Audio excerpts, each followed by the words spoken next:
የሞት ፍርድ በእኛ ሀገር በምን አይነት ሁኔታ ይፈጸማል? እንዴት ዋላችሁ? ጠበቃና የህግ አማካሪ ሲናን ግርማ ነኝ።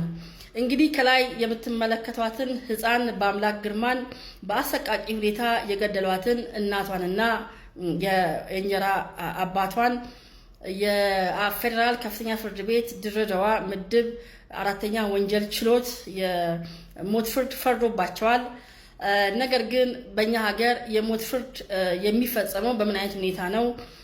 አንደኛ ይሄንን የሞት ፍርድ መጀመሪያ በርዕሰ ብሔሩ መፈረም አለበት፣ መጽደቅ አለበት ፍርዱ ማለት ነው።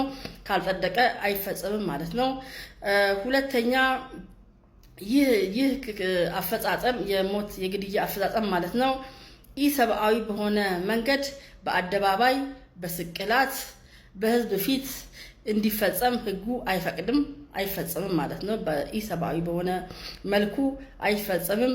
ይህ የሞት ፍርድ የሚፈጸመው ርዕሰ ብሔሩ ከፈረሙ በኋላ በማረሚያ ቤት ቅጥር ግቢ ውስጥ እንዲፈጸም ይደረጋል፣ በኢሰብአዊ ባልሆነ መንገድ ማለት ነው።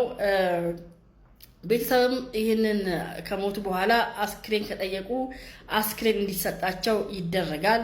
ነገር ግን አስክሬኑን የማይጠይቁ ከሆነ በስነ ስርዓት የቀብር ስነ ስርዓት ይፈጸምላቸዋል ማለት ነው።